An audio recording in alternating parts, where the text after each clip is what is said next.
शरणं गच्छामि। सम्मानित साथियों, नमो बुद्धाय, जय भीम। आज के अंबेडकर संदेश में आपका हार्दिक स्वागत है। आज का अंबेडकर संदेश इस दृष्टिकोण से बेहद खास होने वाला है क्योंकि चैप्टर नंबर 2 जाति प्रथा उन्मूलन और महात्मा गांधी को दिया गया उत्तर, इस विषय को लेकर आज का अंबेडकर संदेश की शुरुआत है। सत्य को सत्य और असत्य को असत्य के रूप में जानो, ये कथन तथागत बुद्ध का है। जो तर्क नहीं करेगा वह धर्मांध है, जो तर्क नहीं कर सकता वह मूर्ख है, जो तर्क करने का साहस नहीं करता वह दास है। ये कथन एच ड्रुमोंड का है, जो इस चैप्टर नंबर 2 के स्टार्टिंग में ही प्रकाशित है और ये बाबा साहब के सौजन्य से हम आप तक, समाज तक पहुंचाने की कोशिश की गई है। उसी को हूबहू प्रस्तुतिकरण के क्रम में आज का अंबेडकर संदेश बाबा साहब डॉक्टर अंबेडकर संपूर्ण वाङ्मय खंड 1 से पेज नंबर हम आपको बता दें, पेज नंबर 25 से लेकर आज का अंबेडकर संदेश पेज नंबर 31 तक रहेगा।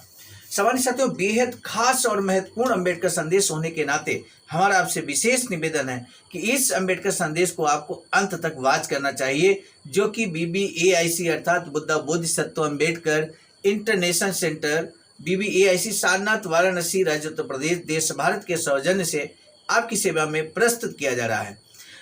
जाति प्रथा उन्मूलन में बाबा साहब का ऐसा भाषण जो दिया ही नहीं जा सका, आखिर वो कौन सा भाषण है, जानेंगे आज के अंबेडकर संदेश में।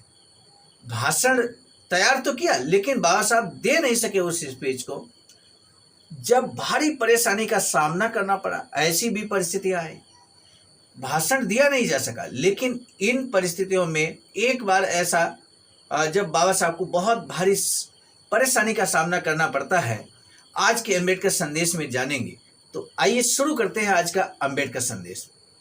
बाबा साहब लिखते हैं, जाति प्रथा उन्मूलन द्वितीय संस्करण की प्रस्तावना में लिखते हैं कि लाहौर के जात पात तोड़क मंडल के लिए जो भाषण मैंने तैयार किया था, उसका हिंदू जनता द्वारा अपेक्षाकृत भारी स्वागत किया गया।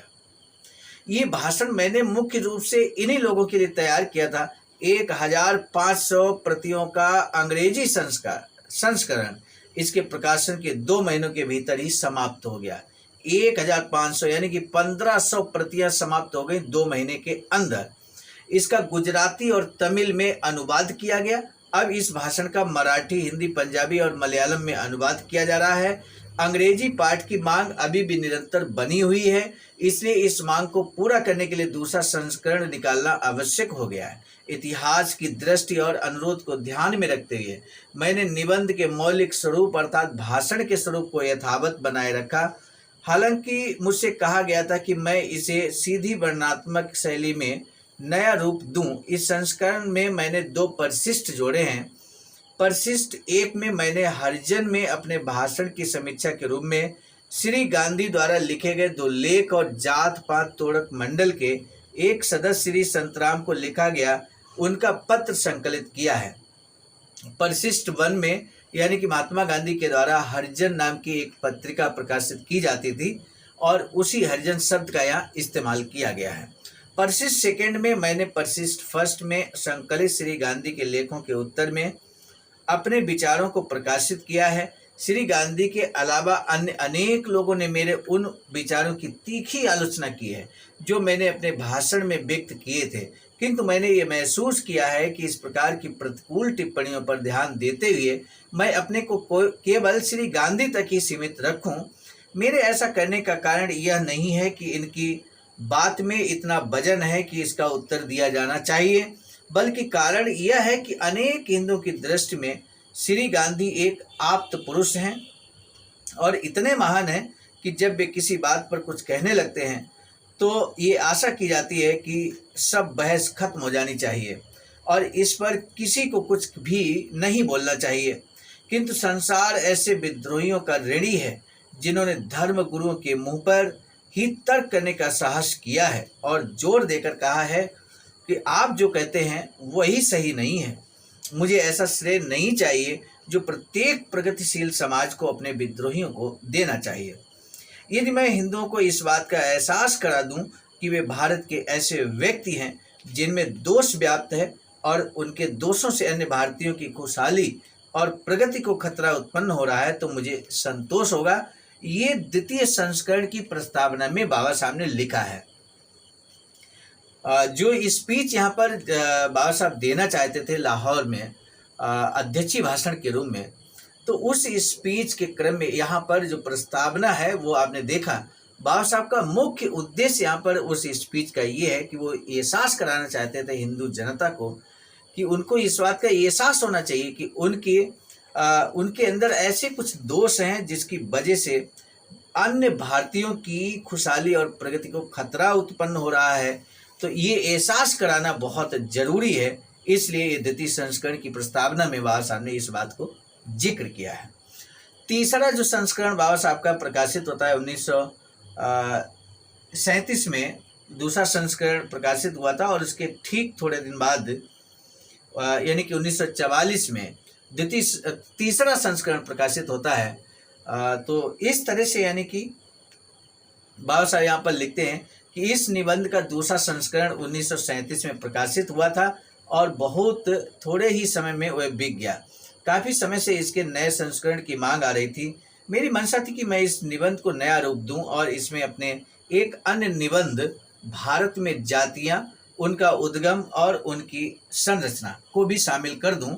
मेरा ये निबंध इंडियन एंटीक्वायरी जर्नल के मई 1917 के अंक में प्रकाशित हुआ था, किंतु मुझे समय नहीं मिल सका और ऐसा करने की संभावना भी बहुत कम है। और चूंकि जनता भी लगातार इसकी मांग कर रही है, इसलिए प्रस्तुत संस्करण को दूसरे संस्करण के मात्र पुनर्मुद्रण के रूप में ही प्रकाशित करके ही मुझे संतोष है। यानी कि दूसरा जो तीसरा संस्करण है, दूसरा संस्करण का ही पुनर्मुद्रण कहा जा सकता है। इसमें कुछ भी नया ऐड नहीं किया गया है। ये बात तीसरे संस्करण की प्रस्तावना में बाबा साहब ने स्पष्ट तौर पर कही है। आगे बाबा साहब कहते हैं कि मुझे इस बात की प्रसन्नता है कि ये निबंध इतना अधिक लोकप्रिय रहा। मुझे आशा है कि ये अपने अपेक्षित उद्देश्य की पूर्ति कर सकेगा। और ये तीसरे संस्करण की प्रस्तावना 1 दिसंबर 1944 को बाबा साहब लिखते हैं। अब हम इस निबंध का जो आमुख है वो आपके समक्ष प्रस्तुत करें।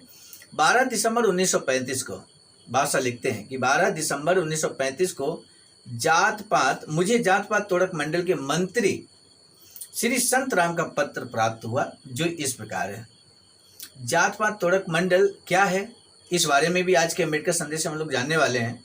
और जात पात तोड़क मंडल के जो मंत्री हैं, जो महत्वपूर्ण पद होता है, श्री संत राम जी, उनका एक पत्र 12 दिसंबर 1935 को बाबा साहब को मिलता है। वो पत्र क्या है जानना बहुत जरूरी है।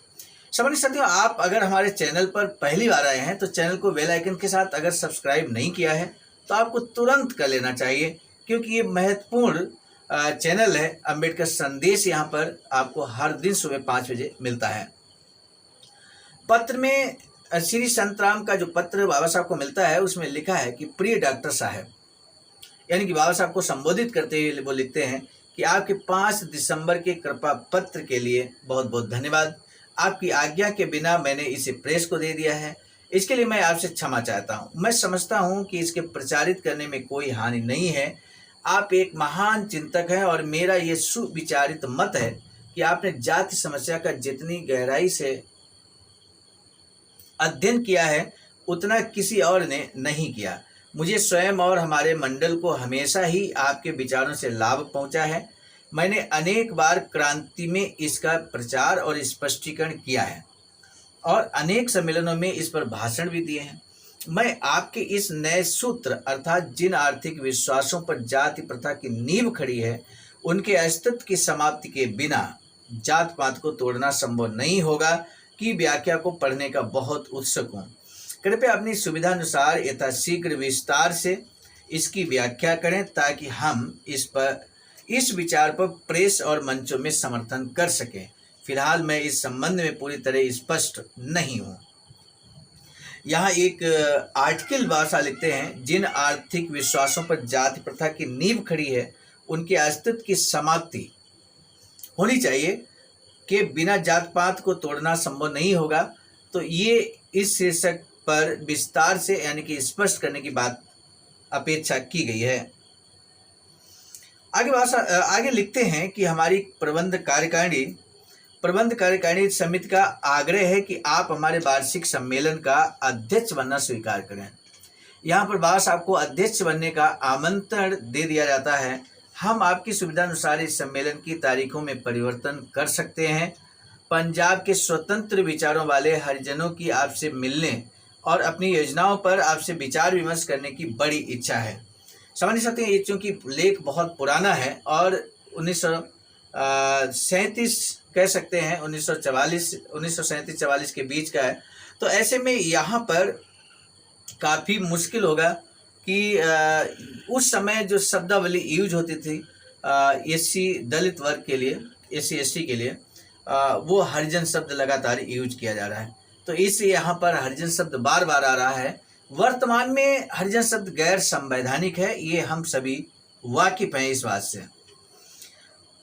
हूबहू प्रस्तुतिकरण की वजह से हमें शब्द को हूबहू आपके समक्ष प्रस्तुत करना पड़ रहा है। इस बात को आप समझने की कोशिश कर रहे होंगे। सामान्य साथी, आप लिखते हैं बाबा साहब कि अतः यदि आप लाहौर आकर सम्मेलन की अध्यक्षता करने की कृपा करें तो 2 काम हो जाएंगे। 2 काम कौन से हो जाएंगे बाबा साहब के लाहौर आने से? पहला, मंडल ने अपने सहायक मंत्री श्री इंद्र सिंह को क्रिसमस के बाहर के अवसर पर बम्बई में 2 काम हो जाएंगे। बाबा साहब यहाँ पर लिखते हैं, श्री संत राम जी जो पत्र में लिखते हैं, वो लिखते हैं कि हम सभी विचारधाराओं के हरिजन नेताओं को आमंत्रित करेंगे और इससे आपको उन्हें अपने विचारों से अवगत कराने का अवसर मिल सकेगा। उनका कहने का तात्पर्य है कि हम चूँकि कार्यक्रम कर रहे हैं तो विभिन्न जो विचारधाराओं वाले लोग हैं, लेकिन वो एससी एसटी से बिलोंग करते हैं, वर्तमान संदर्भ में अगर देखा तो उनको हम एक मंच पर बुलाएंगे और आपके विचारों को वो सुनेंगे, तो आपके विचारों से वो प्रभावित हो सकते हैं या आप अपने विचारों से उन्हें प्रभावित कर सकते हैं। इस तरह से बाबा साहब को यहाँ पर बताने की कोशिश की जा रही है। आगे लिखा है कि मंडल ने अपने सहायक मंत्री श्री इंद्र सिंह को क्रिसमस के अवसर पर बम्बई में आपसे मिलने और सारी स्थिति पर आपसे चर्चा करने के लिए नियुक्त किया है, जिससे आपको हमारे अनुरोध को स्वीकार करने के लिए राजी किया जा सके। ऐसा क्यों अवसर आया? बाबा साहब क्यों राजी नहीं थे अध्यक्ष बनने के लिए? बाबा साहब स्वयं इस बात को कहते हैं। अब बाबा साहब ने जो इस संबंध में बात कही है उसको हम आपके समक्ष रखते हैं। बाबा साहब लिखते हैं कि मुझे बताया गया था कि जात पात तोड़क मंडल सवर्ण हिंदू समाज सुधारकों का एक संगठन है, जिसका एकमात्र उद्देश्य हिंदुओं में जाति प्रथा का उन्मूलन करना है। ध्यान दीजिए, आपको लगेगा कि ये तो बड़ा अच्छा काम कर रहे हैं, संगठन जो है बहुत अच्छा काम कर रहे हैं, जिसका एकमात्र हिंदुओं में जाति प्रथा का उन्मूलन करना एकमात्र उद्देश्य है। बाबा साहब कहते हैं कि सैद्धांतिक रूप से मैं ऐसे किसी आंदोलन में भाग लेना पसंद नहीं करता। आखिर क्यों पसंद नहीं करते? लिखते हैं बाबा साहब, लिखते हैं कि जो सवर्ण हिंदुओं द्वारा चलाया गया हो, ऐसे किसी आंदोलन में भाग लेना मुझे पसंद नहीं है। सामाजिक सुधार के प्रति उनका रवैया मुझसे इतना भिन्न है कि मेरे लिए उनके साथ काम करना कठिन है। बाबा साहब आगे लिखते हैं कि वास्तव में मेरे और उनके विचारों में विभिन्नताओं के कारण मुझे उनके साथ काम करना अनुकूल नहीं लगता। इसलिए जब मंडल ने पहली बार मुझसे अध्यक्षता करने का अनुरोध किया था तो मैंने उसे अस्वीकार कर दिया था। फिर भी मंडल ने मेरी अस्वीकृति नहीं माना और अपने एक सदस्य को मुझ पर निमंत्रण स्वीकार करने के लिए दबाव डालने के उद्देश्य से बंबई भेजा। अंत में अध्यक्षता करने के लिए तैयार हो गया। वार्षिक सम्मेलन मंडल के मुख्यालय लाहौर में होना था। सम्मेलन का आयोजन ईस्टर के अवसर पर होना था, किंतु बाद में इसे 1936 के मई मास के मध्य तक के लिए स्थगित कर दिया गया था। मई माह इस समय भी चल रहा है, तो ये संयोग की बात हो सकती है। मंडल की स्वागत समिति ने अब इस सम्मेलन को रद्द कर दिया है। मंडल की जो स्वागत समिति है उसने इस कार्यक्रम को, यानी कि मई 1936 के कार्यक्रम को रद्द कर दिया है। इस सम्मेलन के रद्द होने की सूचना मेरे अध्यक्षीय भाषण के छप जाने के बहुत बाद में आई है। इस भाषण की प्रतियां अब मेरे पास पड़ी हैं।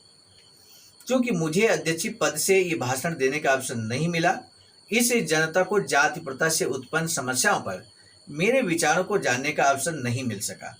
जनता मेरे विचारों को जान सके और भाषण की जो छपी प्रतियां मेरे पास पड़ी हैं उनका सदुपयोग हो सके, इस उद्देश्य से मैंने छपी प्रतियों को बाजार में बेच देने का फैसला किया है। संलग्न पृष्ठों में उसी भाषण का मूल पाठ है, यानी कि वो जो भाषण है उसका मूल पाठ क्या है वो भी आपके समक्ष रखा जाएगा। बाबा साहब कहते हैं कि जनता को ये जानने की जिज्ञासा होगी कि किन कारणों से सम्मेलन के अध्यक्ष के रूप में मेरी नियुक्ति को रद्द किया गया। ये कार्यक्रम इसीलिए रद्द किया गया क्योंकि अध्यक्षता बाबा साहब डॉक्टर BR अम्बेडकर कर रहे थे, इसलिए इस कार्यक्रम को रद्द कर दिया गया मेरे साथियों। तब बाबा साहब कहते हैं कि शुरू में भाषण की छपाई को लेकर विवाद खड़ा हुआ। मैं चाहता था कि भाषण बंबई में छपे, मंडल की यह इच्छा थी कि ये भाषण लाहौर में छपे क्योंकि वहां छापने में बचत होगी। मैं इस पर सहमत नहीं हुआ और मैंने इसे बंबई में ही छापे जाने का आग्रह किया। मेरे प्रस्ताव पर सहमति के बजाय मुझे एक पत्र प्राप्त हुआ जिस पर मंडल के कई सदस्यों के हस्ताक्षर थे। इसमें से आगे दिए गए उद्धरण मैं प्रस्तुत करता हूं। यानी कि एक पत्र मिला, उस पत्र में क्या लिखा था आइए जान लेते हैं। ये पत्र मिला था बाबा साहब को 27 मार्च 1936 को। लिखा था, सम्माननीय डॉक्टर जी, श्री संतराम को लिखे गए इस मास की 24 तारीख के आपके पत्र को हमें दिखाया गया। हमें इसे पढ़कर थोड़ी निराशा हुई। यहाँ जो स्थिति उत्पन्न हुई है शायद आप इससे पूरी तरह अवगत नहीं हैं। पंजाब के प्राय सभी हिंदू आपको इस प्रांत में आमंत्रित किए जाने के विरुद्ध हैं। यानी कि पंजाब, लाहौर चूँकि पंजाब में है और वहाँ पर बाबा साहब को भाषण देना था और वहाँ के जो हिंदू लोग हैं वो बाबा साहब को आमंत्रित नहीं करना चाहते थे एज अ प्रेसिडेंट कार्यक्रम के। जात पात तोड़क मंडल की बड़ी तीखी आलोचना हुई है और सभी ओर से झाड़ फटकार मिली है। सभी हिंदू नेताओं ने, जिनमें भाई परमानंद MLA, हिंदू महासभा के पूर्व अध्यक्ष महात्मा हंसराज, डॉक्टर गोकल चंद नारंग, स्थानीय स्वशासन मंत्री राजा नरेंद्र नाथ MLC आदि शामिल हैं, मंडल के इस निर्णय से अपने आप को अलग कर लिया है। इस सब के बावजूद, यानी कि ये जो नाम बताए गए, इन्होंने जात पात तोड़क मंडल से अपने आप को अलग कर लिया है, इस्तीफा दे दिया है। क्यों इस्तीफा दे दिया? क्योंकि बाबा साहब को यहाँ पर अध्यक्ष के रूप में नामित किया गया है। इसमें एक आश्चर्यजनक घटना घटती है, वो आश्चर्यजनक घटना हम आपको बताने वाले हैं। इस सब के बावजूद जात पात तोड़क मंडल, जिसके प्रमुख नेता श्री संतराम हैं, के सभी सदस्य किसी भी स्थिति में एकजुट रहकर चलने के लिए दृढ़ प्रतिज्ञ हैं और अध्यक्ष पद पर आपकी नियुक्ति के विचार को नहीं छोड़ेंगे। मंडल की बदनामी हुई है। आगे कुछ लिखा है लेकिन यहाँ डॉट डॉट कर दिया गया है। इन परिस्थितियों में आपका कर्तव्य हो जाता है कि आप मंडल के साथ सहयोग करें। ऐसे समय में जब उन्हें हिंदुओं की ओर से बड़ी कठिनाइयों का सामना करना पड़ रहा है, आप भी उनकी परेशानियों को बढ़ाएं तो ये बहुत ही दुर्भाग्यपूर्ण होगा। हमें आशा है कि आप मामले पर विचार करेंगे और वही करेंगे जिसमें हम सभी की भलाई हो। तब बाबा साहब इस बारे में क्या लिखते हैं, बहुत संक्षेप में लिखते हैं कि इस पत्र ने मुझे भारी परेशानी में डाल दिया है। मैं नहीं समझ पाया कि मंडल मेरे भाषण की छपाई के मामले में कुछ रुपयों की खातिर मुझे क्यों रुष्ट कर रहा है। मुझे इस पर विश्वास नहीं होता कि सर गोकल चंद नारंग जैसे व्यक्तियों ने मेरे अध्यक्ष चुने जाने के विरोध स्वरूप त्यागपत्र दे दिया है, क्योंकि मुझे सर गोकल चंद का निम्नलिखित पत्र प्राप्त हुआ था। यानी कि गोकुल चंद स्वयं बाबा साहब को पत्र लिखे थे और उस पत्र में क्या लिखा था आपको जानकर भी हैरानी होगी। ये जानकर कि गोकुल चंद ने आज बाबा साहब को अध्यक्ष चुने जाने के बाद त्यागपत्र दे दिया है। और ये पत्र उन्होंने लिखा था 7 फरवरी 1936 को। लिखते हैं, प्रिय डॉक्टर अंबेडकर, मुझे जात पात तोड़क मंडल के कार्यकर्ताओं से ये जानकर प्रसन्नता हुई कि आपने ईस्टर की छुट्टियों के दौरान लाहौर में होने वाले उनके आगामी वार्षिक सम्मेलन की अध्यक्षता करना स्वीकार कर लिया है। यदि आप लाहौर में अपने प्रवास के दौरान मेरे यहाँ ठहरें तो मुझे बड़ी प्रसन्नता होगी शेष मिलने पर। यानी कि एक व्यक्ति जो बाबा साहब को अपने घर पर ठहराने के लिए तैयार है, प्रसन्नता व्यक्त कर रहा है कि आपको अध्यक्ष नामित किया गया है, चुना गया है। और अब जबकि यहाँ पर कार्यक्रम रद्द कर दिया गया है और ये कहते हैं कि इन लोगों ने आपका अध्यक्ष के रूम में नामित किया जाना स्वीकार नहीं किया है, विरोध किया है, तब बाबा साहब को बड़ी हैरानी होती है। किसको हैरानी नहीं होगी? एक ही व्यक्ति की दो तरह से बातें सामने आए, वो भी धुर विरोधी बातें सामने आए, तो किसी को भी हैरानी हो सकती है। सामान्य साथियों, आपको भी हैरानी हुई होगी। आगे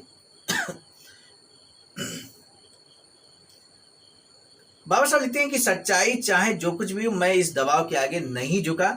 जब मंडल ने देखा कि मैं अपना भाषण बंबई में ही छपाने के लिए बराबर आग्रह कर रहा हूं, तो मंडल ने मेरे प्रस्ताव को स्वीकार करने के बजाय मुझे तार द्वारा सूचित किया कि वे हर भगवान को इस मामले पर व्यक्तिगत रूप से बात करने के लिए बंबई भेज रहे हैं।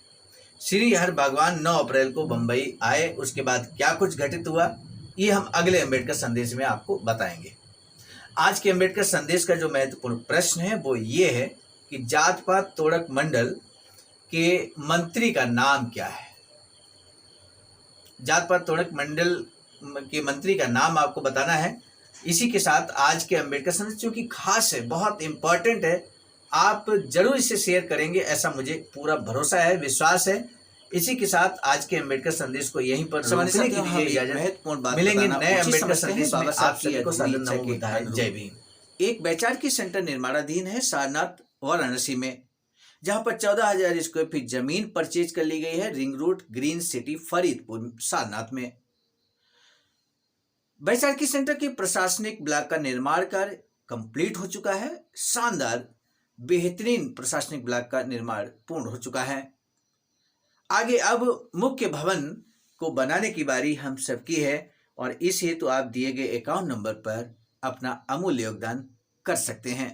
आज का अम्बेडकर संदेश हम लेकर उपस्थित हुए थे मिशन नायक बुद्ध मित्र मुसाफिर सर, राष्ट्रीय अध्यक्ष आवाज का नई दिल्ली की प्रेरणा में, और प्रस्तुतकर्ता के रूप में मैं स्वयं सर्वजित आर्य, राष्ट्रीय मीडिया प्रभारी, IIT सेल आवाज का नई दिल्ली। मिलेंगे नए डॉक्टर अम्बेडकर संदेश में, तब तक दीजिए इजाजत। आप सभी को सादर नमो बुद्धाय, जय भीम। सामान्य साथियों, यदि आप हमारे इस चैनल आवाज का ऑफिशियल, जिस पर नियमित सुबह 5 बजे डॉक्टर अम्बेडकर संदेश आपको मिलता है, आप हमारे इस चैनल को सपोर्ट करना चाहते हैं, तो हमारा आपसे निवेदन है कि आप हमारे इस चैनल को सब्सक्राइब कर लें, वीडियो को शेयर, लाइक, कमेंट जरूर करें।